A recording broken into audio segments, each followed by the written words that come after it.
In Riverside Memorial Hospital, a 64-year-old retired librarian was about to uncover the most shattering truth of her existence.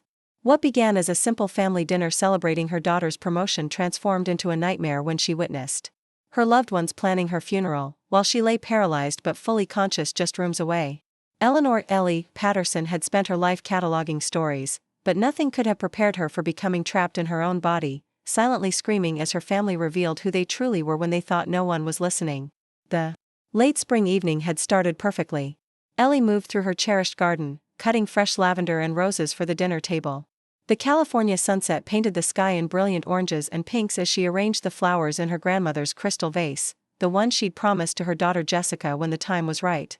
Funny how we think about inheritance, Ellie mused, never expecting that time to come so suddenly. Mom, those look beautiful, Jessica called from the kitchen doorway, wiping her hands on a dish towel. At 42, her daughter had her same chestnut hair and determined chin, though Jessica had chosen corporate law instead of literature. Today they were celebrating her partnership at Morrison and Blackwell, a milestone that had taken 15 years of relentless work.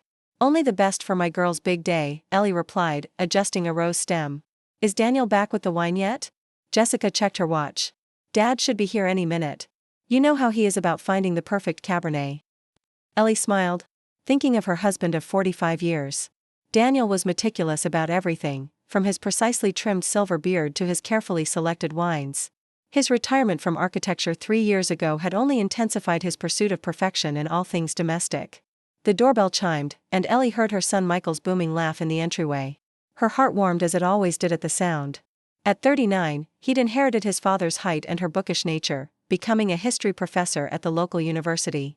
His wife Sophia and their twin 10-year-old boys followed him in, the children immediately racing toward Ellie. Grandma, they chorused, almost knocking over the vase in their enthusiasm. Careful, Sophia warned, intercepting them with practiced ease. Let's not destroy Grandma's flowers before dinner even starts.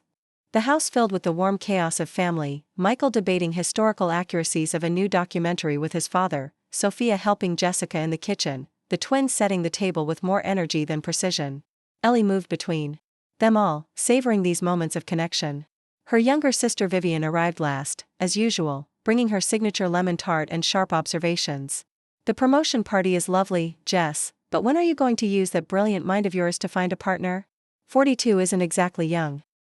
Viv, Ellie warned, but Jessica just laughed. When I find someone who works as many hours as I do and doesn't mind that I'm married to my job, I'll let you know. Dinner was perfect, Daniel's wine choice impeccable with Jessica's roast, the conversation flowing as easily as the Cabernet. Ellie felt that particular contentment that comes from seeing your family thriving, all gathered around one table. How fortunate she was to have created this life, these connections. Speech. Michael called as they finished the main course. The new partner has to give a speech. Jessica stood, champagne flute in hand. I couldn't have done this without all of you. Dad, who taught me to question everything. Mom, who showed me what quiet strength looks like. Michael, who always believed I could out-argue anyone. She raised her glass. To family, the ones who shape us, challenge us, and love us even when we're impossible. Ellie felt tears prick her eyes as she lifted her own glass. The moment was perfect, until it wasn't. The first sensation was subtle, a tingling in her left arm that she attributed to the second glass of wine. But then the room began to tilt oddly, the voices around her becoming muffled, as though someone had stuffed cotton in her ears. Mom? Jessica's voice sounded distant. Are you okay? You look pale. Ellie tried to respond, but her tongue felt foreign in her mouth. The champagne flute slipped from her suddenly nerveless fingers, shattering on the hardwood floor in a spray of crystal and wine. Ellie. Daniel's voice cut through the fog as he leapt from his chair. The room tilted violently, and Ellie felt herself falling. Strong arms caught her, Michael's, she thought dimly, and lowered her gently to the floor. Above her, faces swam in and out of focus, Daniel's wide-eyed panic, Jessica shouting something about an ambulance, the twins peering over Sophia's protective arms. Vivian's face appeared, her usual sardonic expression replaced by naked fear.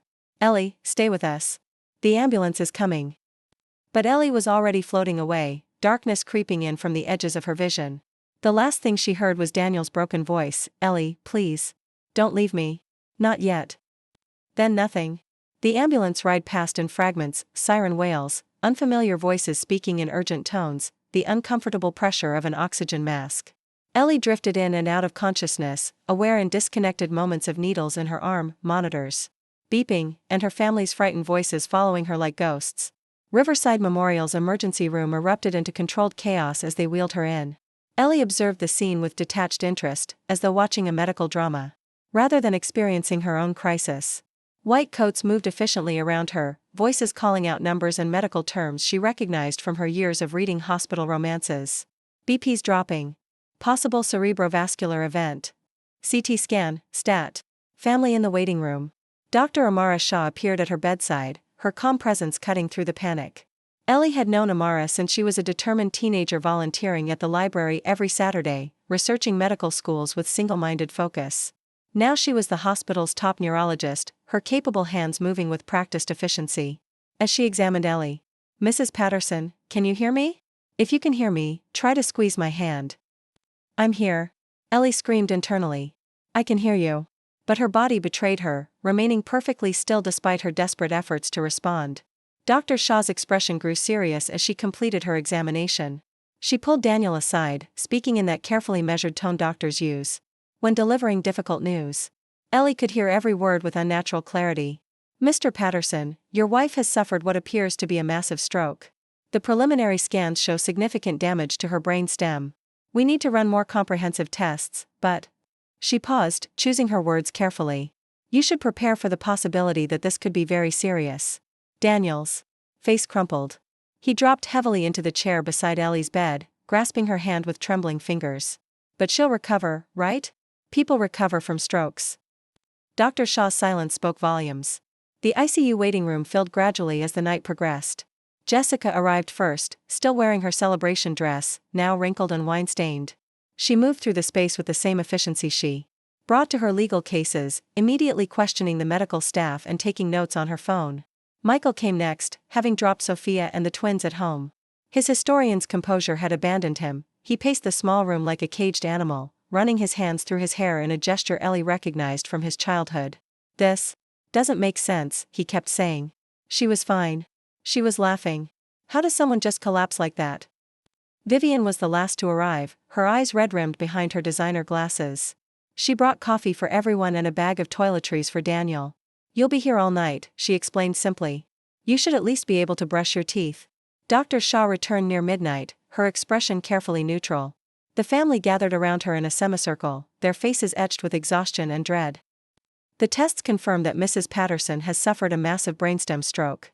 The damage is extensive, affecting multiple areas responsible for motor function and consciousness. At this point, she's in what we call a persistent vegetative state." "What does that mean exactly?" Daniel's voice was barely audible. "It means that while her body continues to function with mechanical support, there's no evidence of conscious brain activity. She's not aware of her surroundings, not experiencing pain or discomfort." Dr. Shah hesitated. "For all practical purposes." "No." Ellie's silent scream echoed in the prison of her own mind. "I'm here. I can hear every word. I'm conscious. I'm aware." But her body lay motionless on the hospital bed, betraying nothing of the desperate woman trapped within. "How long?" Jessica's voice was clinical, the lawyer in her taking over. "It's impossible to say. Some patients in this condition can survive for years with proper care. Others..." Dr. Shah spread her hands helplessly. "I'm sorry. I know this isn't what you wanted to hear." As the family absorbed this devastating news, Ellie found herself observing their reactions with the same careful attention she'd once brought to analyzing characters in literature. Daniel sat frozen, staring at his hands. Jessica was already calculating. Ellie could see it in her expression, thinking about practical matters, logistics, what came next. Michael wept quietly, his shoulders shaking with suppressed sobs. But Ellie's mind was more alert than it had been since her collapse, focused on the singular goal of finding a way to signal her consciousness before her family buried her under the weight of their own guilty secrets. The funeral arrangements were now in full swing, and Ellie's children had fallen into their familiar roles with devastating efficiency. From her prison of paralyzed flesh, she watched Jessica assume command of the logistics while Michael managed the emotional needs of extended family, and Vivian retreated into sardonic commentary. But it was their private conversations, the ones they thought she couldn't hear, that revealed the true cost of her lifetime devotion to holding their family together. The breaking point came during Jessica's phone call with her boss on Tuesday evening. She'd stepped into the hallway, thinking the closed door would muffle her voice, but hospital walls were thin, and Ellie's hearing had become preternaturally sharp. "Martin, I can't keep pretending everything's fine. Jessica's voice cracked with the strain of maintaining her composed facade. I got the final notice from the medical board today. If we don't settle this malpractice suit by Friday, I could lose my license. Ellie's heart would have stopped if it weren't already struggling. Her responsible, successful daughter was facing professional disgrace? The partnership announcement was just for show. The firm is distancing itself from me until this blows over. The legal fees alone have cleaned out my savings. I've been charging groceries, Martin. Groceries? Jessica's confession poured out. In a torrent of suppressed shame. Mom's life insurance policy is our only way out. $300,000 would cover the settlement and give me breathing room until I can rebuild my practice. The casual way she discussed her mother's death as financial salvation made Ellie's consciousness recoil in horror. This was the daughter who'd called her every Sunday for 15 years, who'd never missed sending flowers on her birthday, who'd built her entire identity around being the family's pillar of strength. I know how it sounds, Jessica continued, her voice thick with self-loathing.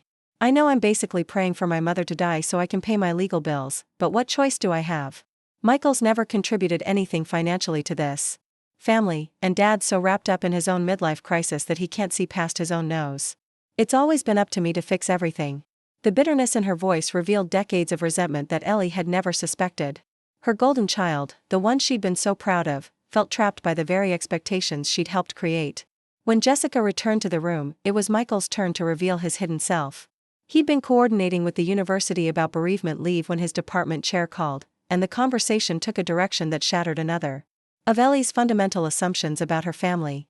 Jim, I need to tell you something. Michael's voice carried a lightness that seemed inappropriate for someone planning his mother's funeral.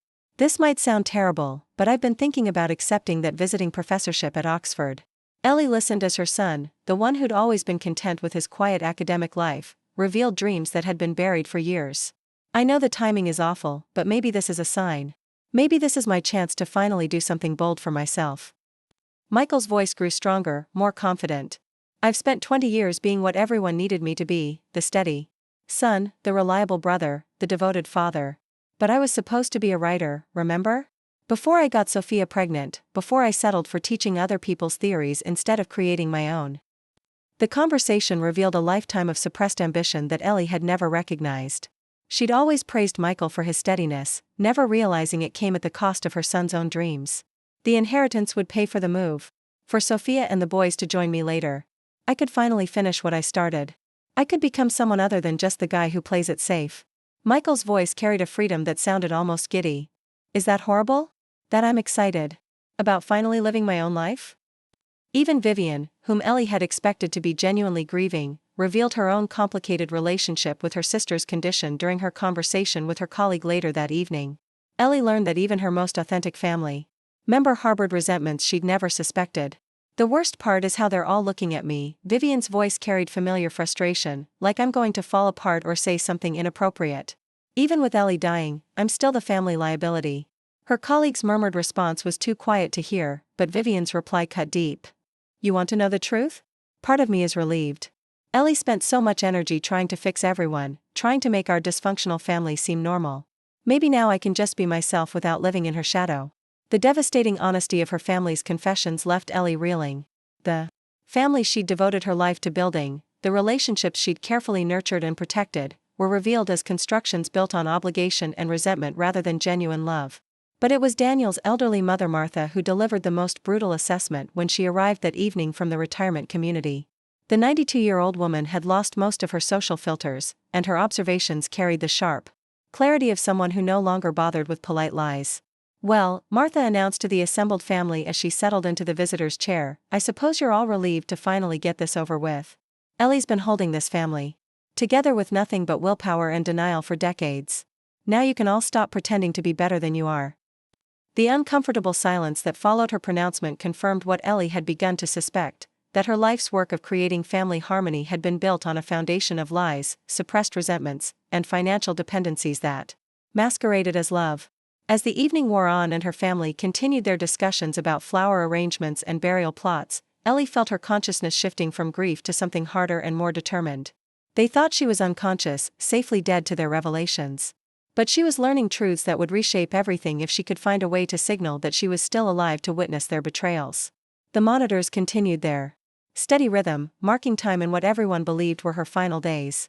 But Ellie's mind was crystallizing around a single burning purpose: survival, long enough to hold them all accountable for the lies they were telling themselves about love, family, and what really mattered when they thought no one was watching. The funeral home brochures lay spread across the ICU waiting room table like a macabre buffet of final choices. Ellie could hear the rustling of glossy pages through her partially open door as her family debated casket styles and flower arrangements. With the casual efficiency of people planning a dinner party. "The mahogany is beautiful, but honestly, the oak is more practical." Jessica's voice carried that same tone she'd used when helping her teenage neighbor shop for prom dresses. Mom always preferred understated elegance anyway. 2 weeks had passed since her collapse, and the pretense of hope had evaporated like morning dew. No one spoke of recovery anymore. Even Michael had stopped reading to her from his favorite poetry collections, though he still visited daily, sitting silently by her bedside with the weight of premature grief aging his young face. "I think she'd want the service at First Presbyterian," Jessica said, her voice taking on the authoritative cadence she used in court. She taught Sunday school there for 12 years. Pastor Evans already said he'd be honored to officiate. Ellie felt a surge of bitter irony. They were planning her funeral with more attention to detail than they'd shown her actual life in years. When was the last time any of them had asked what she wanted while she could still answer? "What about the music?" Vivian's voice held an unusual tremor. She always loved Amazing Grace, but that seems so final. "Because it is final, Viv," Daniel said quietly. "She's gone. The doctors have made that clear." Gone. The word echoed in Ellie's trapped consciousness like a death knell. She wanted to scream, to shatter every piece of medical equipment in the room, to somehow prove that she was still present, still fighting, still desperately alive behind the mask of her unresponsive body. "I've been thinking about the house," Daniel continued, and something in his tone made Ellie's internal alarm sound. "It's too big for just me, and with the property taxes going up, Dad, you don't need to make any big decisions right now," Jessica interrupted gently, but Daniel pressed on. "Catherine thinks I should consider something smaller. Maybe one of those senior communities with activities," and he trailed off, perhaps realizing he'd revealed too much. "Catherine?" Vivian's voice sharpened with the predatory instinct of someone who'd spent decades collecting family secrets. "Since when does Catherine Miller get a vote in family decisions?" The silence that followed was thick with implications. Ellie could practically hear Daniel's internal scrambling, the desperate search for words that might undo his casual betrayal. "She's been helpful," he said finally. "During this difficult time. Just being a good friend." "Friend? I'm just gathering information," she said defensively when Michael shot her a sharp look. "If we're going to have to make arrangements, we should know what's involved." "Arrangements?" Vivian repeated flatly. "You mean planning Ellie's funeral? While she's still alive?" "She's not alive, Viv," Jessica's voice cracked with frustration and something that might have been grief. "Her body is alive, but Mom is gone. The sooner we accept that, the sooner we can start figuring out how to move forward." Michael began to cry quietly, and Vivian moved closer to comfort him. "I can't believe we're talking about this," he whispered. 3 days ago, she was arranging flowers for your promotion dinner." "I know," Jessica said, her voice gentling. "But we have to be realistic. The doctors aren't giving us any hope. And honestly, would Mom want to live like this? Hooked up to machines? No awareness, no dignity?" "I have awareness." Ellie screamed silently. "I have dignity. I'm still here." "There's something else we need to discuss," Jessica continued reluctantly. "The financial aspect. Dad's insurance only covers so much. Long-term care for someone in Mom's condition, it's expensive. Really expensive. Are you saying we should let Mom die because it's too expensive to keep her alive?" Michael looked up sharply. "I'm saying we need to consider all the factors," Jessica replied defensively. "What would Mom want us to do? Bankrupt the family keeping her body alive when there's no hope of recovery?"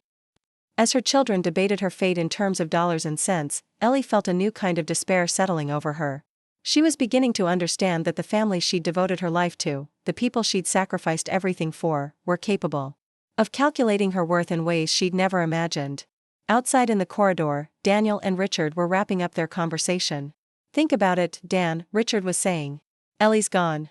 The woman you married, the life you built together, that's over. The question now is what kind of future you want to build for yourself." As the two men returned to the waiting room, Ellie lay in her hospital bed, fully conscious and utterly powerless, listening to the sound of her family planning her funeral while she was still alive to hear every word.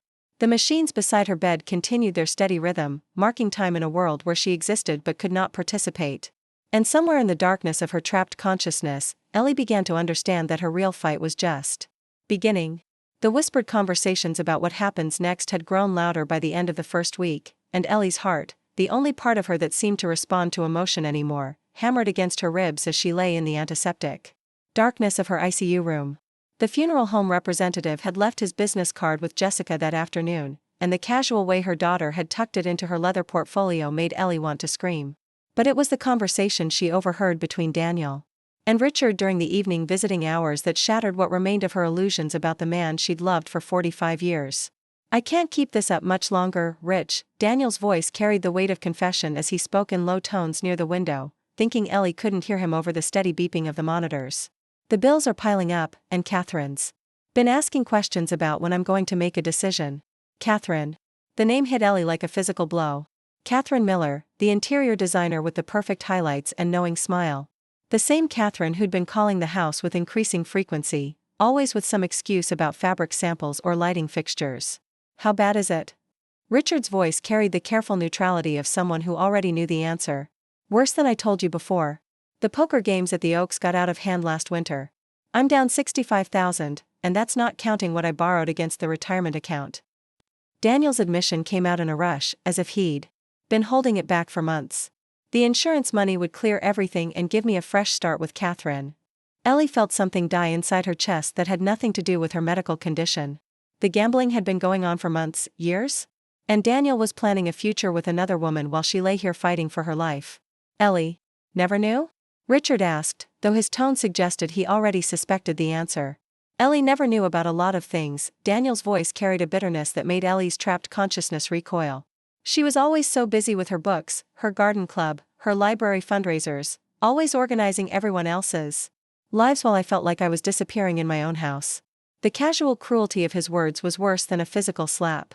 45 years of marriage, and this was how he really felt about her? About their life together? "You sure about this Catherine thing?" Richard's question carried the weight of an old friend's concern. "Moving that fast after, Catherine understands me in ways Ellie never did." Daniel's interruption was firm, decisive. "She listens when I talk. She makes me feel like I matter." The conversation was interrupted by Vivian's arrival, her sensible heels clicking against the hospital's polished floors with military precision. Daniel and Richard shifted to discussing the weather forecast, but the damage was done. Ellie lay there, absorbing the devastation of learning that her husband had been living a double life, planning her replacement, and counting on her death to solve his financial problems. But Vivian's presence brought its own revelations. After Richard left and Daniel went to the cafeteria, Ellie's sister pulled up a chair close to the bed and began speaking in the frank, unfiltered way that had always been her trademark. "You know, Ellie, I should probably feel guilty talking to you like this when you can't answer back." Vivian's voice carried decades of suppressed resentment. "But maybe it's better this way.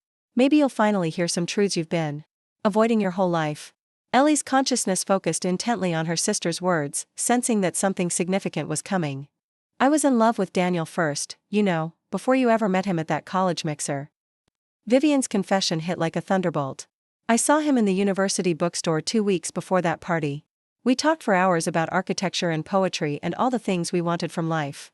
He asked me to dinner, and I thought, well, it doesn't matter what I thought." The revelation reframed decades of family history in Ellie's mind: Vivian's persistent single status, her sharp comments about Daniel over the years, her complicated relationship with family gatherings. "Then you walked into that mixer wearing that red dress, and he forgot I existed. Just like everyone always forgot I existed when you were around." Vivian's voice carried the accumulated pain of a lifetime of being second choice. Pretty Ellie with her easy smile and her way of making everyone feel special. "I convinced myself I was better off alone. Told myself I didn't need what you had." The machines beeped steadily around them as Vivian continued her confession to what she believed was an unconscious sister. "But watching him these past few days, seeing how quickly he's planning your funeral and thinking about that Miller woman, maybe I should be grateful. Maybe you saved me from discovering what kind of man he really is." Vivian's laugh was bitter, decades of suppressed feelings finally finding voice. "At least my loneliness was honest." The conversation was interrupted by Michael's return from his phone call in the hallway. But Ellie had heard enough to understand that her family was built on foundations far more fragile than she'd ever imagined. Her sister had harbored secret love and resentment for decades. Her husband was planning her replacement while counting insurance money.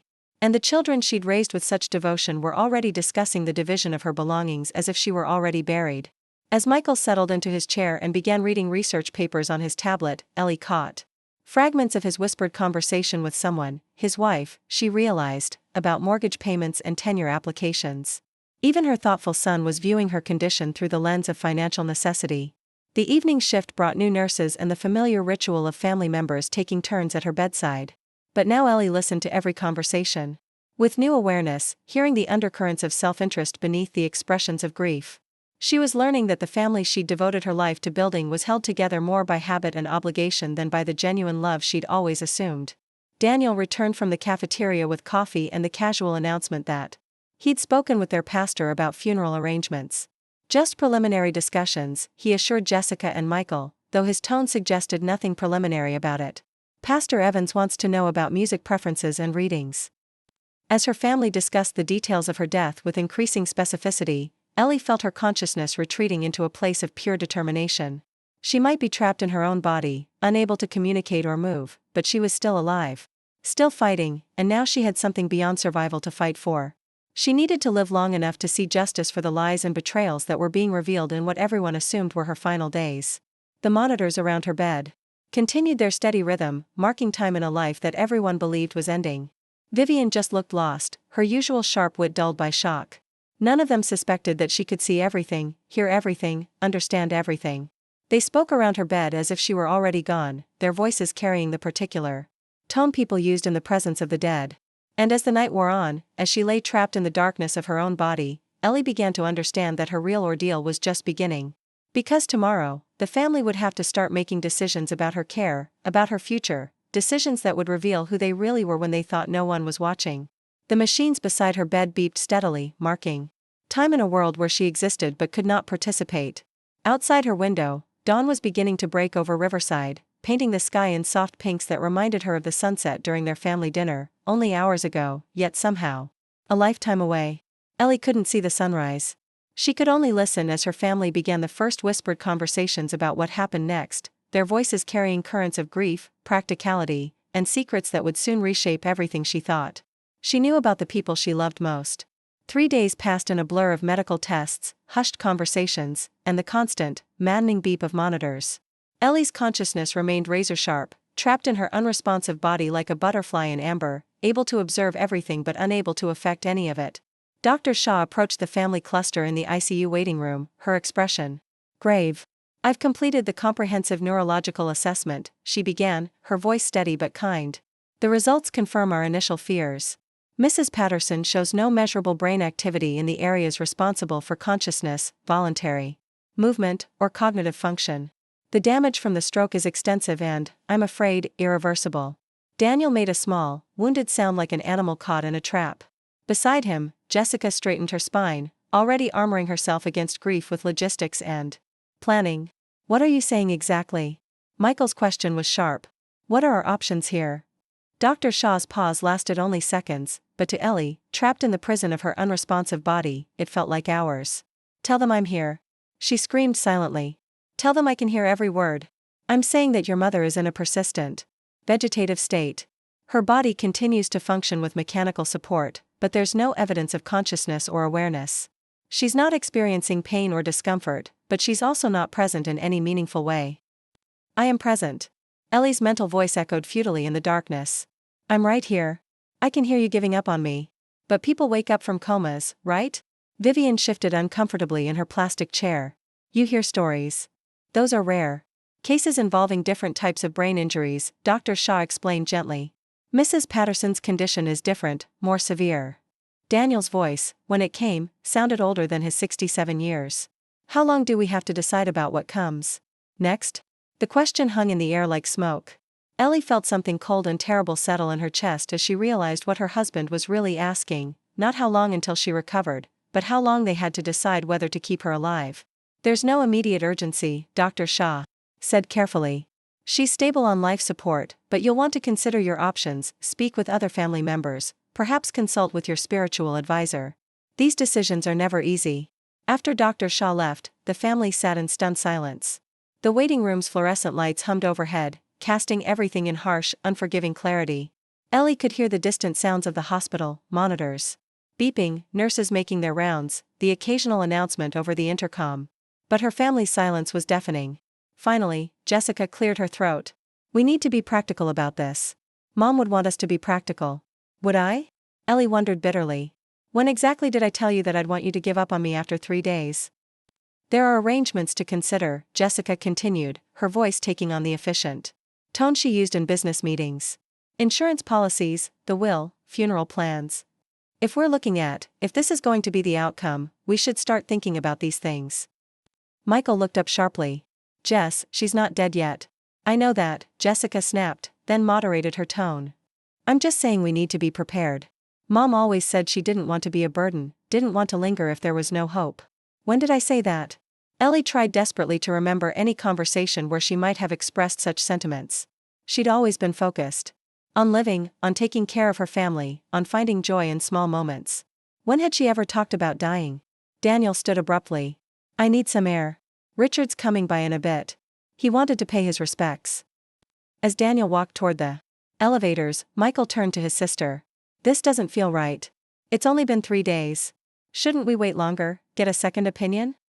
Maybe there's something the doctors are missing, Vivian added, for once in agreement with her nephew. Maybe what? Jessica's frustration was evident. Maybe she's going to miraculously wake up and everything will be fine? Michael, you've seen the scans. You heard what Dr. Shaw said. The brain damage is massive. But what if she can hear us? Vivian's voice was small, almost childlike. What if she knows we're talking about giving up on her? I can hear you. Ellie screamed into the void. I can hear every word, and I'm begging you not to give up. Viv, she's not suffering, Jessica said, her voice softening slightly. Dr. Shaw made that clear. She's not aware of anything. It's not like she's trapped in there listening to us. The irony was so brutal that Ellie felt as if her silent heart might break. Her own daughter, the child she'd raised and sacrificed was describing her exact situation while dismissing it as impossible.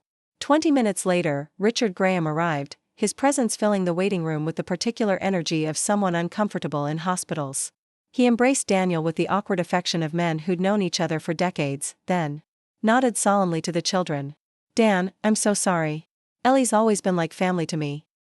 Has she? Ellie found herself questioning things she'd never thought to question before. Richard had been around for years as Daniel's business partner and golf buddy, but had she ever been anything more to him than Daniel's wife? The woman who made coffee when he came over to discuss architectural projects? Richard, could you walk with me? I need to step outside for a minute, Daniel said, his voice strained. As the two men left together, Ellie felt a chill of premonition. Daniel's relationship with Richard had always been based on business and male bonding that excluded her. Now, with her supposedly unconscious, what might they discuss in the corridor outside? Daniel's carefully maintained composure finally cracked. Rich, I don't know what to do. The doctors are saying there's no hope, but how do you make a decision? Like this? How do you decide to let someone go? Richard's response was measured, practical. Dan, you've got to think about what Ellie would want. She was always a sensible woman. Would she want to be kept alive like this, hooked up to machines? I don't know, Daniel admitted, his voice breaking slightly. We never really talked about it. You always think you have more time. We have time now. Ellie wanted to scream. If you'd just wait. If you'd just believe I might come back. Richard placed a hand on Daniel's shoulder. There's something else you need to consider, buddy. The practical side. Insurance, finances, a long-term care situation like this. It could bankrupt you, wipe out everything you and Ellie worked for. Daniel was quiet for a long moment. When he spoke again, his voice had changed, become more calculating. The life insurance policy, it's substantial enough to pay off the mortgage, cover all the debts. Exactly. And if this drags on for months or years, eating up all your savings, what's left for you? What's left for the kids' inheritance? Ellie felt something die inside her chest. Her husband, her partner of 45 years, was discussing her life insurance payout while she lay not 50 feet away, conscious and aware and desperately trying to signal her presence. I've been thinking about that, Daniel continued, his voice dropping to barely above a whisper. The financial relief would be significant. I could finally pay off those gambling debts, start fresh, maybe even think about relocating, getting away from all these memories. Gambling debts? Ellie's mind reeled. What gambling debts? Richard nodded knowingly. Catherine's been asking about you, by the way. She cares about you, Dan. She understands what you're going through. Catherine? The name hit Ellie like a physical blow.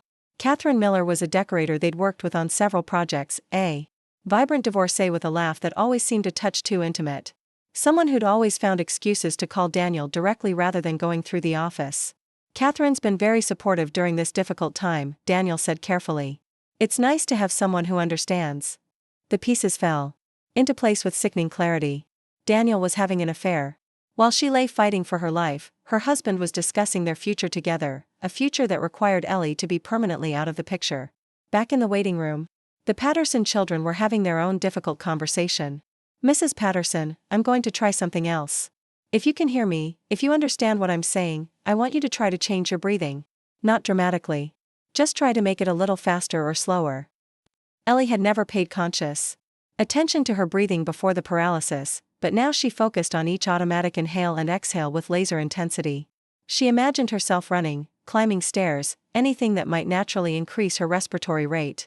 The ventilator continued its mechanical rhythm, but Olivia's trained eye caught something, a subtle change in the pattern, a slight variation in the depth of Ellie's breaths that shouldn't have been possible in a truly unconscious patient. Oh my God, Olivia whispered, and Ellie could hear her moving quickly around the room, checking equipment, verifying readings. Dr. Shaw needs to see this. She needs to see this right now. The next few minutes passed in a blur of activity. Olivia's voice carried urgently down the hallway as she summoned the doctor, her professional composure barely containing her excitement. Dr. Shaw arrived with the measured skepticism of someone who'd seen too many false hopes dashed by wishful thinking. But Olivia was insistent, methodical in her explanation of what she'd observed. The heart rate changes were too consistent to be coincidental, Olivia explained rapidly. And the breathing variations, they occurred exactly when I asked for them. Dr. Shaw, I think she might have locked-in syndrome. Locked-in syndrome. The words hit Ellie like a revelation. She'd heard the term before but never fully understood it. Conscious awareness trapped in a paralyzed body, a nightmare condition that could be easily mistaken for persistent vegetative state. Dr. Shaw approached Ellie's bedside with renewed attention, her clinical manner softened by the possibility that she'd been wrong about her patient's condition. Mrs. Patterson, she said clearly, I'm going to run some tests. If you can hear and understand me, I need you to work with me. Can you try to blink your eyes? Ellie summoned every ounce of will, every fragment of determination she possessed, and focused it on her eyelids. The effort felt enormous, like trying to lift a mountain with her mind alone. For a moment, nothing happened. Then, barely perceptible but undeniable, her left eyelid fluttered. The sharp intake of breath from both women told Ellie they'd seen it. Again, Dr. Shaw said urgently. Try to blink again. This time, the movement was slightly more pronounced, a definite flutter that couldn't be dismissed as involuntary muscle spasm. Olivia, cancel that order for Thursday, Dr. Shaw said, her voice tight with professional excitement and horror at what had almost happened. We need to run a complete neurological assessment immediately, and we need to contact the family. As footsteps hurried from the room, Ellie lay in her mechanical twilight, feeling something she hadn't experienced in 2 weeks, hope. Someone had seen her, acknowledged her presence, recognized that she was still fighting. But even as relief flooded through her consciousness, another emotion emerged, dread. Her family was about to learn that she'd been aware all along, that she'd heard every word about Daniel's affair, every discussion of inheritance and funeral arrangements, every revelation of their true feelings about her death. They were about to discover that the woman they thought was gone had been listening to everything, processing their betrayals, understanding exactly how little her life had meant to them once they believed she couldn't observe their behavior. The reckoning was coming, and Ellie wasn't sure whether her breakthrough was a blessing or a curse. The fluorescent light seemed brighter as consciousness became communication. Olivia sat beside Ellie's bed in the pre-dawn quiet, her voice barely above a whisper as she worked through their improvised system. 1 blink for yes, 2 for no, Olivia explained patiently. Can you do that for me, Mrs. Patterson? Ellie summoned her strength and managed a single deliberate flutter of her left eyelid. Good. Are you in pain? 2 blinks. No pain, just the endless frustration of being trapped in her own body. Have you been aware this whole time? Since the beginning? 1 blink. Yes. The weight of that single response seemed to settle over Olivia like a shroud. Oh, honey, Olivia breathed. I'm so sorry. We should have known. I should have pushed harder when I noticed the changes in your vitals. Ellie wished she could reassure this angel of a nurse that none of this was her fault, but their communication system didn't allow for such complexities. She could only lie there, grateful beyond measure that someone finally saw her. Dr. Shaw arrived as the sun painted the hospital windows pale gold. Her usually composed demeanor showed cracks of professional anxiety as she approached the bed. "Mrs. Patterson, I need to ask you some questions to assess your cognitive function," she said, her voice carefully controlled. "Do you understand where you are?" One blink. "Do you remember collapsing at your daughter's promotion dinner?" One blink, accompanied by the phantom weight of remembered crystal breaking on hardwood floors. "Do you understand that you've been unconscious, that is, we believed you were unconscious, for over 2 weeks?" One blink, heavy with the accumulated weight of every overheard conversation, every painful revelation. Dr. Shaw exchanged a meaningful look with Olivia. "Mrs. Patterson, this is important. Have you been able to hear conversations around you during this time?"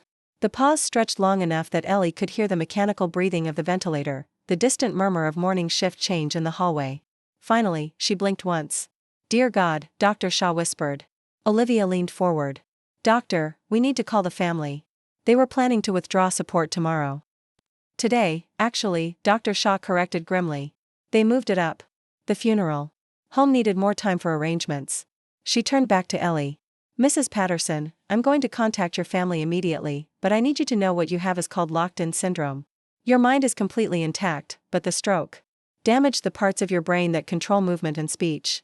With time and therapy, some patients recover limited function." But she didn't finish the sentence, but Ellie understood. This might be her reality forever. Consciousness without the ability to fully communicate.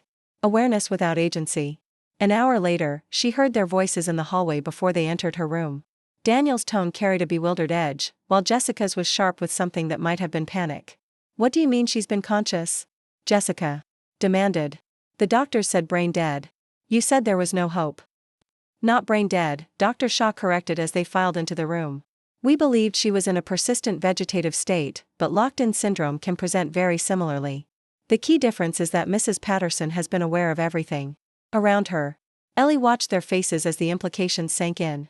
Daniel went pale, his hand moving unconsciously to his collar as if it had suddenly become too tight.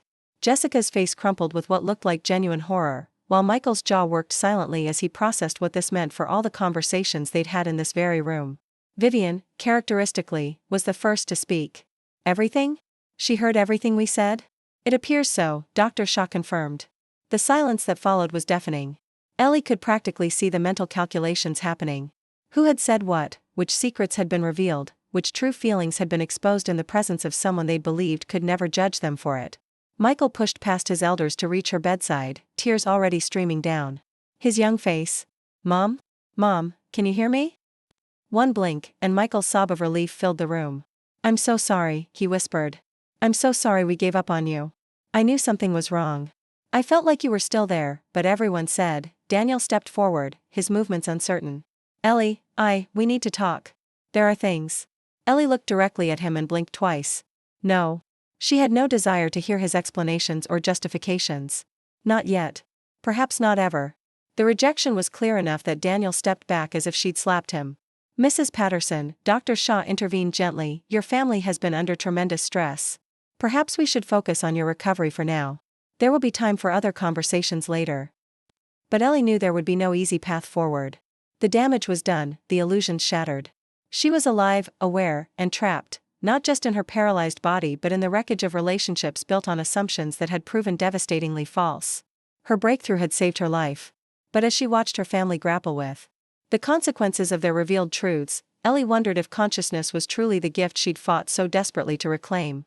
The silence in the ICU waiting room stretched like a taut wire after Dr. Shaw's words settled into their collective consciousness. Ellie could hear every shallow breath, every nervous shuffle of feet, every creak of the plastic chairs as her family processed what they'd just been told. "You're saying she's been awake this whole time?"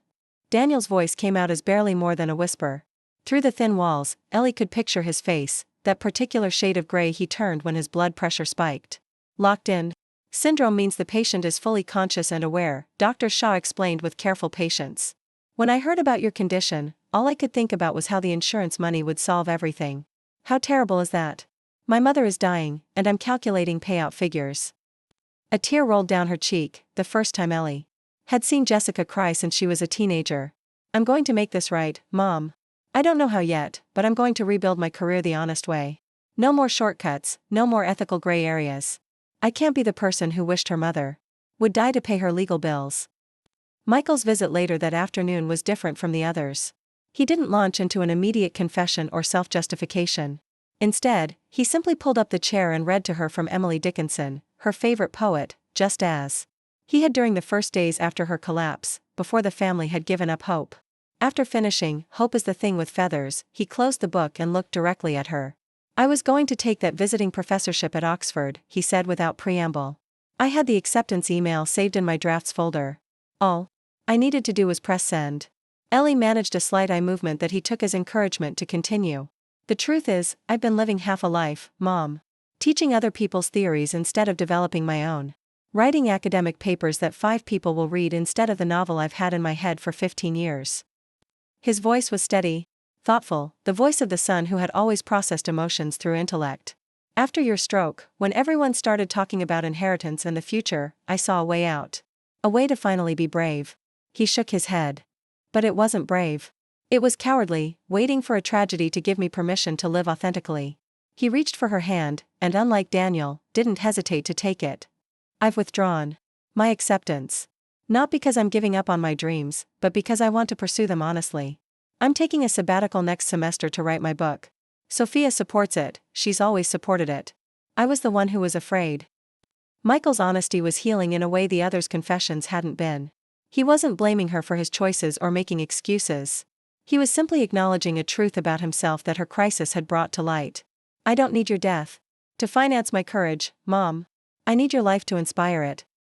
The heart monitor registered a subtle acceleration, Ellie's way of saying she understood, that she was proud of him. Vivian's appearance later that evening was briefer and characteristically unrepentant. She entered with her usual no-nonsense stride, surveying the flowers and get-well cards that had accumulated throughout the day. "Well, this is a fine mess, isn't it?" she said without preamble. "Everyone's running around apologizing and making promises like that changes what they really think." She looked directly at Ellie, her expression unreadable. "I'm not going to apologize for speaking the truth about Daniel. You deserve to know what kind of man you married, even if it took 45 years. And I'm not sorry about telling everyone how I felt about you getting the perfect life while I got to be the spinster aunt who orbited around your family's drama." Vivian's brutal honesty was oddly refreshing after the others' careful contrition. "But I am sorry you had to find out this way. Nobody deserves to be trapped in their own body listening to their family plan their funeral." She adjusted her purse strap and prepared to leave. "For what it's worth, I think Michael's the only one who came out of this looking decent. The rest of us, well, we're exactly who we always were. The only difference is now you know it too." Martha's visit was the most surprising. Daniel's mother had always maintained a careful distance from Ellie, approving but never warm. Now she wheeled herself to Ellie's bedside with the determined energy that had characterized her 9 decades of life. "I was wrong about you," she said bluntly, dispensing with pleasantries in the way only the very old can. "Always thought you were too perfect, too controlled. The librarian with her perfect garden and her community projects and her calendar full of good deeds." She leaned forward in her wheelchair. "But you're a fighter. 2 weeks listening to these vultures plan your funeral, and you still found a way to tell them all to go to hell. I respect that." Martha's weathered hand patted Ellie's arm. "Don't let them off easy, Eleanor. They need to earn their way back, Daniel most of all. Some bridges should stay burned." As the day ended and visiting hours concluded, Ellie lay in the dim light of her room, processing the parade of confessions and justifications she'd heard. Each family member had revealed something true about themselves, but she wasn't certain that truth would lead to genuine change. Some people, when exposed, chose growth. Others simply became more careful about hiding their true selves. Time would tell which category her family fell into, and whether the relationships that survived this revelation would be worth rebuilding. 6 months later, Eleanor Patterson sat in her wheelchair on the sun-drenched porch of the small cottage Michael had found for them, watching autumn leaves drift across the yard she was slowly learning to navigate. Her recovery had been remarkable by medical standards. She could speak in short sentences now, move her left hand with purpose, and operate the joystick on her electric wheelchair with increasing precision. More importantly, she could choose who deserved her limited energy and who didn't. The cottage was smaller than the family home she'd shared with Daniel for 4 decades, but it felt more honest somehow. Michael had converted the garage into his writing studio, and on quiet afternoons, she could hear him working, the gentle tapping of keyboard keys, the occasional muttered phrase as he read aloud to himself, testing the rhythm of his prose. It was a peaceful sound, unlike the careful tiptoeing she'd grown accustomed to when family members thought she was too fragile for normal life. Morning, Mom, Michael called from the kitchen, emerging with 2 cups of coffee. This had become a ritual she treasured, no false cheer, no walking on eggshells, just the easy companionship of 2 people who'd learned to value honesty over harmony. Good morning, honey. Her speech was still slow, deliberate, but clear enough that strangers no longer assumed she was mentally impaired. Jessica's coming today around 2, Michael confirmed, settling into the porch chair beside her. She wants to show you the brochures for that legal aid clinic she's volunteering with. Jessica's transformation had been the most surprising. True to her word, she'd stepped away from corporate law and was rebuilding her career from the ground up, starting with pro bono work for low-income families fighting housing discrimination. She visited every Sunday now, bringing case files and ethical questions, asking Ellie's perspective on complex situations.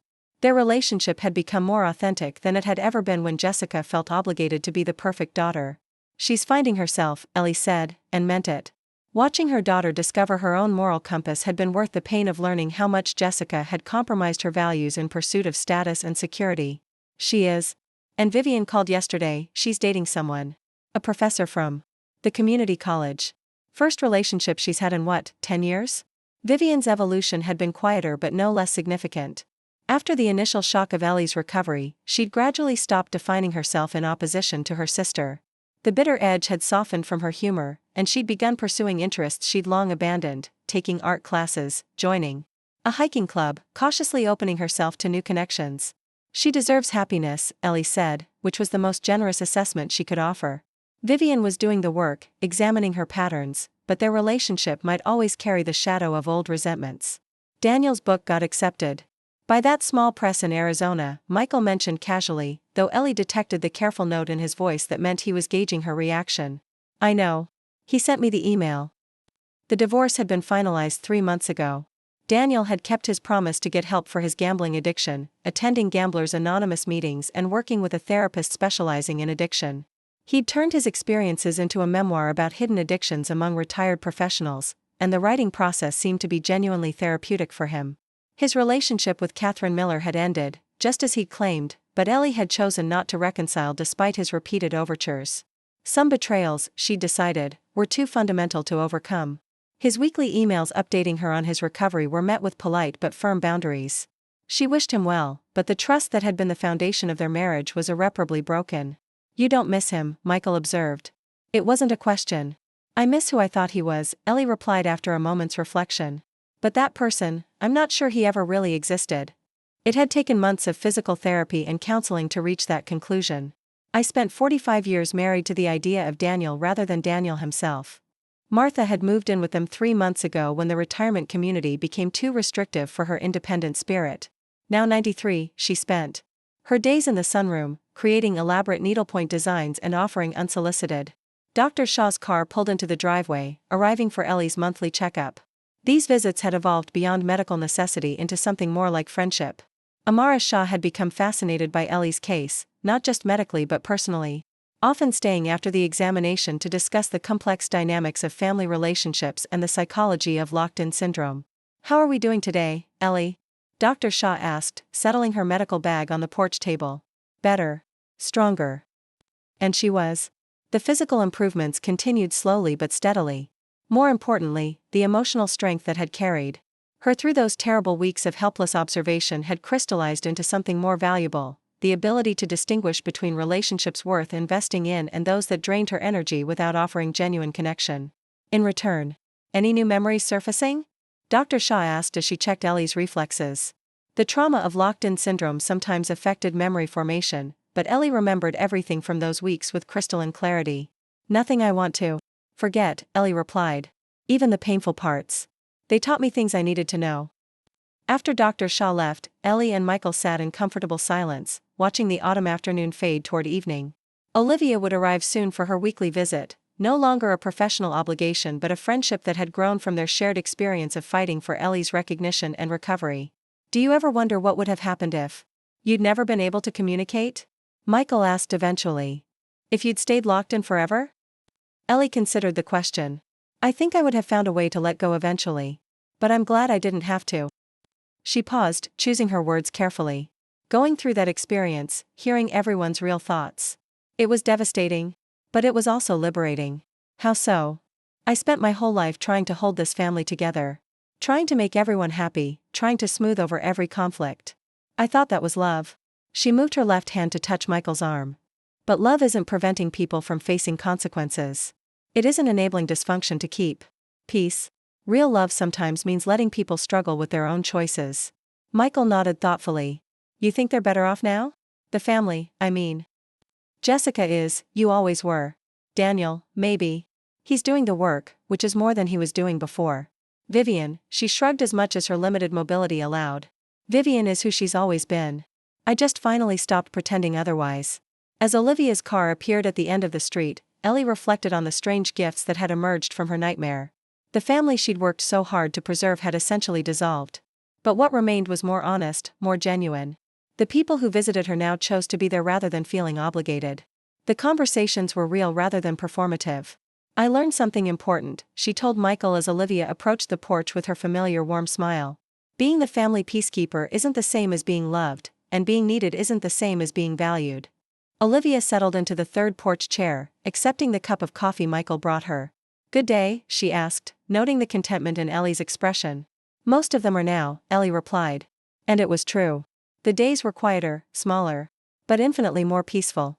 She was no longer responsible for managing everyone else's emotions or solving everyone else's problems.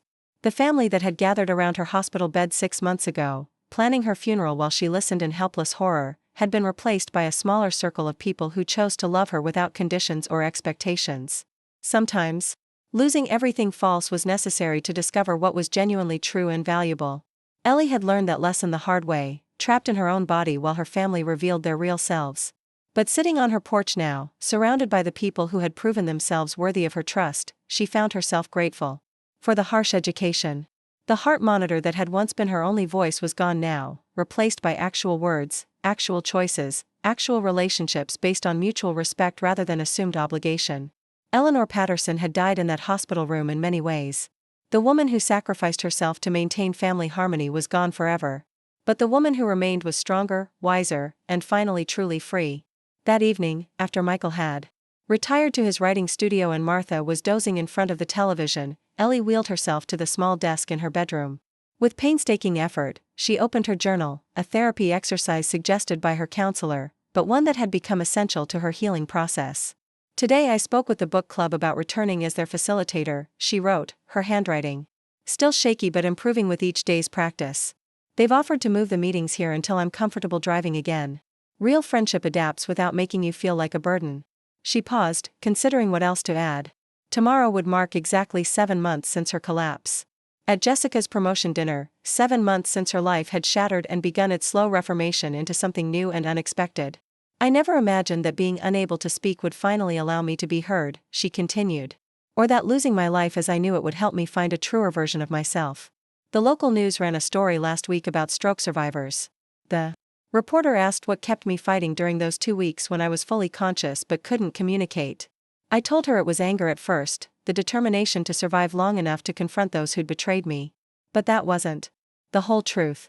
What really saved me was the moment I realized that even if I never recovered, even if I remained locked in forever, I still had choices. I could choose to focus on the betrayal, or I could choose to witness the unvarnished truth about my family and learn from it. I could choose bitterness or wisdom, rage or understanding. Freedom isn't always about physical movement. Sometimes it's about recognizing the power of your own perspective. Ellie set down her pen, feeling the familiar fatigue that still accompanied any extended activity. But it was a productive tiredness, so different from the helpless exhaustion of her early recovery. Through her window, she could see the lights of Michael's studio, where he was working on the final chapters of his novel. In the kitchen, she heard Olivia preparing tomorrow's medications and chatting with Martha, their laughter floating through the cottage like music. These were the people who had seen her at her most vulnerable and chosen to stay, not out of obligation or habit, but because they recognized something in her worth knowing, worth loving.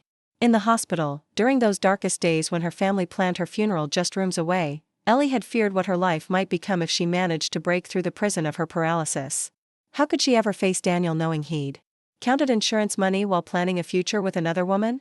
How could she look at Jessica understanding that her daughter had calculated the financial benefits of her death? How could any relationship survive such brutal revelations?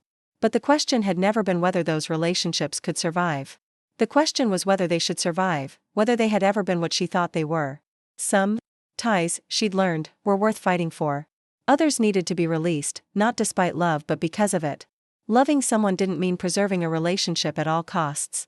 Sometimes it meant having the courage to let go when that relationship no longer served either person's highest good. Her recovery had taught her that strength wasn't found in holding everything together. It was found in letting the unnecessary fall away so that something more authentic could emerge from the wreckage. Tomorrow, Jessica would arrive with her legal aid brochures and her tentative steps toward redemption. Michael would continue writing the novel he'd deferred for too many years. Vivian would call with updates about her cautious new romance. Daniel would send his weekly email, which she would read and acknowledge with compassionate detachment. And Eleanor Patterson, the woman who had listened to her own funeral being planned, would continue building a life that no longer revolved around being needed, but instead celebrated being truly known. The monitors had stopped beeping months ago, but sometimes in her dreams, Ellie still heard their rhythmic cadence, the soundtrack to her resurrection. Not the dramatic revival of medical miracles, but the quieter, more profound rebirth that comes from facing devastating truths and choosing to grow through them rather than be destroyed by them. She closed her journal and prepared for bed, grateful. Not just for her recovery but for the wisdom her suffering had carved into her soul. The family that had gathered around her hospital bed planning her funeral had inadvertently given her the most precious gift of all, the chance to hear who they really were, and in doing so, discover who she really was beneath the roles she'd played for so long. Sometimes, she reflected as she drifted toward sleep, you had to lose everything to find what truly mattered. And sometimes, the most profound rebirth happened not in the moment of dramatic rescue, but in the quiet aftermath. When you began rebuilding with clearer eyes and a wiser heart. Ellie's last thought before sleep claimed her was not of what she had lost, but of what she had found, the courage to live authentically, the wisdom to love without enabling, and the freedom that comes from finally, truly being heard. Up next, you've got 2 more standout stories right on your screen. If this one hit the mark, you won't want to pass these up. Just click and check them out. And don't forget to subscribe and turn on the notification bell, so you don't miss any upload. From us. The cat was out of the bag, prowling through the family's forced civility with claws extended. Ellie's mind reeled. How long had this been going on? The late-night phone calls Daniel claimed were from his architectural clients? The Saturday errands. That seemed to take increasingly longer? The new cologne he'd started wearing to church events? We should probably discuss the will, Jessica said, her voice carefully neutral in the way that meant she was furious but trying to maintain control. Mom's attorney called yesterday about scheduling a reading. Already? Michael sounded shocked. She's not even, shouldn't we wait until what? Vivian's bitter laugh cut through the air. Until she miraculously wakes up? The doctors have been clear about that possibility. Impossible. Ellie wanted to shout. The possibility isn't impossible. I'm right here, listening to every cruel word you're saying about dividing up my life like pieces of pie. There's the life insurance to consider, too, Daniel said quietly. $300,000. It'll help with expenses. The way he said it made Ellie's skin crawl. Help with expenses, or help with starting a new life with Catherine Miller in a convenient senior community where widower Daniel could play the grieving husband while building something fresh with his helpful friend? I've been thinking about Mom's jewelry, Jessica said, and Ellie could hear her opening the small box they'd brought from home. The pearl necklace should probably go to the twins' future wives, whenever that happens. But the sapphire earrings Dad gave her for their 25th anniversary, those were expensive, Michael interjected. We should have them appraised. Appraised, as if her memories had a market value, as if the weight of 25 years of marriage could be measured in carats and cash. I'd like her recipe box, Jessica continued. And maybe some of her books, the ones she was always rereading. The crystal collection is valuable, Vivian added. Waterford, a complete set for 12. I helped her pick it out for that dinner party when Daniel made partner. They were dissecting her life with surgical precision, each claiming pieces of her existence as if she were already buried. Ellie wanted to weep, but even tears were beyond her reach. What about the garden? Michael's voice, speaking for the first time in hours, carried a broken quality that pierced through Ellie's rage. She spent so much time with her lavender. They're going to die if nobody takes care of them. The simple observation, so much more meaningful than discussions of jewelry and crystal, nearly broke Ellie's heart. Michael understood what the others missed, that she was more than the sum of her possessions, more than an estate to be divided and distributed. We can hire someone, Daniel said dismissively. Or just let them go natural. They're only plants. Only plants, only the hobby that had brought her joy for 30 years, only the living beauty she'd nurtured through seasons of drought and storm, only the one thing that had remained constant through all the changes and challenges of their marriage. Dr. Shaw's voice in the hallway interrupted Ellie's spiral of betrayal and rage.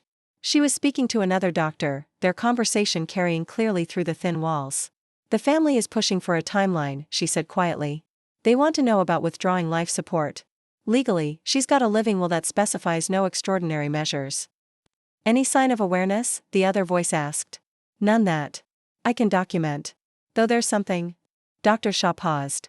Call it intuition, but sometimes I feel like she's more present than the tests indicate. Her vitals sometimes spike during family conversations. Ellie tried to channel every ounce of her consciousness toward affecting those monitors, toward making the spikes more dramatic, more obvious, but her body remained stubbornly unresponsive to her desperate mental commands. Probably just autonomic responses, the other doctor said. The body can react even when the mind is gone. Gone. There was that word again, sealing her fate with clinical certainty. Back in the waiting room, the family had moved on to discussing funeral flowers and memorial donations. They spoke of her in past tense, sharing memories that felt more like eulogies than expressions of love. But beneath the surface planning, Ellie could hear the undercurrents of resentment and greed that her crisis had exposed: Daniel's eagerness to move forward with Catherine, Jessica's careful calculation of inheritance values, Michael's quiet inventory of meaningful possessions, Vivian's bitter satisfaction at finally having her say about family dynamics. As night fell over the hospital, Ellie lay in her mechanical tomb, listening to the beeps and whirs that marked time in her suspended existence. Her family was already living in a world without her, making plans and decisions based on the assumption that Eleanor Patterson had effectively died 2 weeks ago. But she hadn't died. She was trapped, furious, and increasingly desperate to find some way to signal her presence before they made the final decision to let her body follow where they believed her mind had already gone. The funeral planning continued in hushed tones. Beyond her door, while Ellie fought the most important battle of her life, the battle to prove she was still worth fighting for. The decision came on a Tuesday morning, delivered with the same clinical detachment Dr. Shaw might use to discuss changing a medication dosage. Ellie heard Daniel's voice through the thin wall, steady and resolute in a way that chilled her to the bone. We've talked it over as a family, he said. We think it's time to let her go. She wouldn't want to be kept alive like this. Wouldn't want? As if her 45 years of marriage had somehow transmitted her deepest wishes about circumstances she'd never imagined. As if Daniel's recent conversations with Catherine Miller had given him special insight into Ellie's soul. I understand, Dr. Shaw replied softly. It's never an easy decision. We can schedule the withdrawal of life support for Thursday morning. That gives you time to notify other family members, make any final arrangements. Thursday. 2 days. 48 hours to somehow break through the prison of her paralyzed body and prove that Eleanor Patterson was still fighting for her life. Ellie focused every particle of her consciousness on her right hand, the same hand Daniel had held in the ambulance when he'd begged her not to leave him.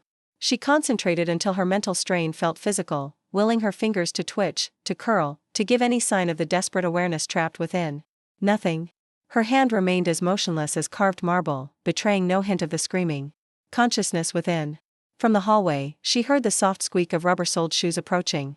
Nurse Olivia Chen had been assigned to Ellie's care rotation, and unlike the other staff who moved through their duties with professional efficiency, Olivia lingered. She spoke to Ellie during procedures, her voice carrying a warmth that suggested she still saw a person rather than just a collection of failing systems. Good morning, Mrs. Patterson, Olivia said as she entered the room. I'm just going to check your vitals and make you a little more comfortable. The gentle touch of Olivia's hands as she adjusted Ellie's position sent waves of gratitude through her paralyzed form. Someone still treated her with dignity, still acknowledged her humanity, even when medical science declared her absent. You. No, Olivia continued conversationally as she recorded readings from the monitors. I had a patient once who seemed just like you, completely unresponsive for weeks. Then one day, she blinked. Just once, but it was intentional. Turned out she'd been aware the whole time. Ellie's heart rate spiked. Could Olivia see the monitor readings? Did she notice the way Ellie's vital signs changed during certain conversations? Your family has already made plans, Olivia went on, her voice dropping to a whisper, just like yours has. But something told me to keep watching, keep trying. She paused in her work, and Ellie could sense her studying the monitors more carefully. Mrs. Patterson, I know this might sound crazy, but if you can hear me, if you're in there somewhere, I want you to try something for me. Ellie's entire being focused on Olivia's words like a drowning person grasping for a lifeline. I'm going to ask you to think about something that makes you happy. Really concentrate on it. Sometimes strong emotions can affect heart rate, even in unconscious patients. Happy? Ellie seized on the instruction, flooding her mind with memories of joy. Michael's graduation day, his face shining with pride as he gave his valedictorian speech. The afternoon Daniel proposed in the university library, hidden among the stacks of poetry books. The satisfaction of helping a struggling child find exactly the right book, that moment when their eyes lit up with discovery. The heart monitors beeping quickened slightly, just enough to make Olivia pause and study the display. Interesting, she murmured. Now think about something sad. The instruction was cruel in its simplicity. Ellie didn't have to search for sadness. It surrounded her like floodwater. Daniel's plans to move in with Catherine. Her children dividing. Her possessions like vultures. The funeral scheduled for Saturday. The flowers already ordered. The obituary probably already written. Her heart rate slowed, the beeps becoming more labored. Olivia was silent for a long moment, and Ellie could practically hear her processing what she'd observed. When she spoke again, her voice carried a tremor of excitement barely contained by professional restraint.